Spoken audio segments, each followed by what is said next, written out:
And if you hope the migrant crisis would be solved before the next general election, think again. Despite Rishi Sunak's pledge to stop the boats, a leaked government memo reveals Channel arrivals are anticipated for another 5 years, sparking more chaos for local communities who live near proposed new migrant accommodation sites.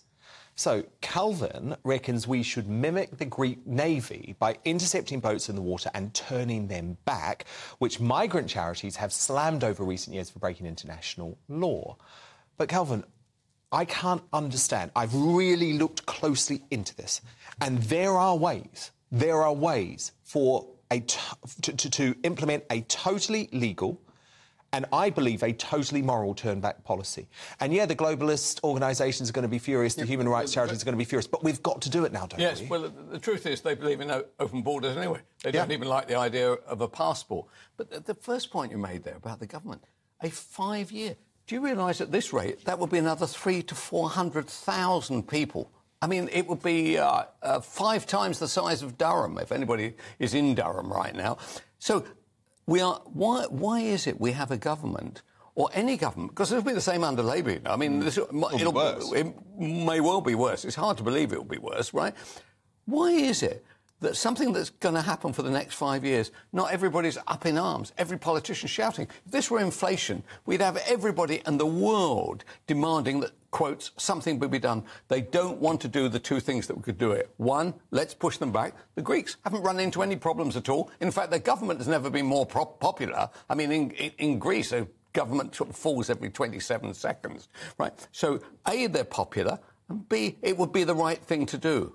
And C, if they don't do it, there is only one alternative, which I noticed that even Starmer alluded to, because he was claiming that the government hadn't got to grips with the smugglers. Hello, welcome to Kelv's world. Why don't we actually take on the smugglers? What is the point of having the SBS? What is the point of having the SAS? These people are bloody clever. That boat the other day where the people drowned, there were 60 people on there. They're paying somewhere between 3 and 5 grand. That is 300,000 And by the way, they put lots of them on without life. They don't give a stuff. Which shows exactly what sort of people... So, £300,000 a pop, they will be doing it for as long as they can. There's only one thing that's going to stop them. Hello, here comes the SAS coming around the corner. At that, they'll start... So Sunak needs to be on a wartime footing. But why doesn't he do it? He's got nothing to lose. He's 18 points behind. He's 28 points behind. He's 58 points behind. He knows he's losing. He's trying to lose gracefully. But it's wrong. It's wrong. But that is the reality, because there's so much he could do and he's not doing it. Now, look, breaking tonight, you've got new information about a new route. The Telegraph says that the Albanians have given up trying to come over on the boat. That's what Sunak keeps on saying. Look, aren't we a triumph? That used to cost them 3 grand. They're now taking another smuggling route, which is go from Santander on the ferry and end up in Portsmouth or Poole Harbour, and they're prepared to pay 15,000 to go. You'd have thought if they had 15,000 quid with the state of our economy, the last place you would come to was the UK. I could understand taking the longboat across the Atlantic, but you know, yeah, but they're coming here to join criminal networks. They are coming here to run cannabis farms. Yes. So if you're smoking dope, prostitution rings. I mean, that's what's going on here. Let's just be honest about what the Albanians are coming over for. Yeah, right. So if you're smoking, is why they paid the 15. You're smoking dope. Right, what you're doing is probably helping the Albanians, so you're doing 2 things wrong at the same time, and probably damaging your health as well. That was a health warning, just in case anybody's worried. little health warning from Kelvin MacKenzie.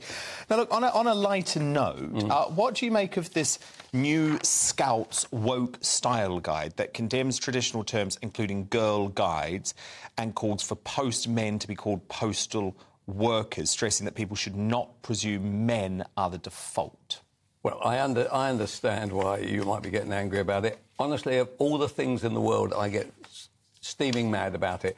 If a girl guides want to be called guides and postmen want to be called postal workers, honestly, I know you may think I've become a dangerous liberal during this conversation, but I don't get upset about it, I just think it's not what everyone's focus should be. I mean, we were talking earlier about the NHS now telling 999 operators to ask the preferred pronouns of what? The person who's just had a bloody heart attack? I mean, this is ludicrous. I totally agree. And if it's... let's say the baby is to be due, Could it be, well, ask Mr Starmer, could it be that that's a woman on the line who's having the baby? It is ridiculous. So there are examples of it being ridiculous. The guides and the postal workers do not aggravate me. See, I'm really thinking about the pronoun thing at the moment. I'm thinking long and hard about it, and I know a lot of people who I respect, including Nana Acquair and Megyn Kelly, have made the decision to say, I'm not doing the preferred pronouns thing anymore, because we see what happens with Sam Smith, someone who is obviously a man, someone who I like, actually, you know, good guy, but it's been posted all the time referring to Sam Smith as a they.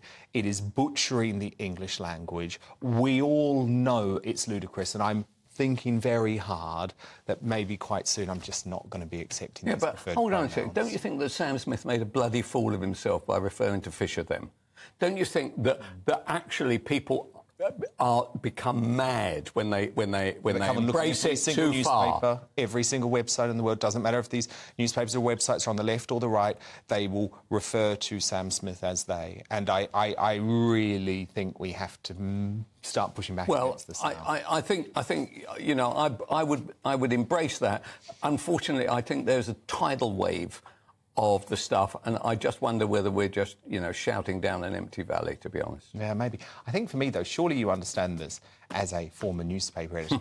It butchers the language. You know, everything looks so ugly. You know, no, you're not a they, you're a he. That is the point. And, yeah, this you is should have your own show. Have you ever thought? Might try it one day. Kelvin MacKenzie, Uncancelled. We'll speak later in the week. Thank you so much, Kelvin.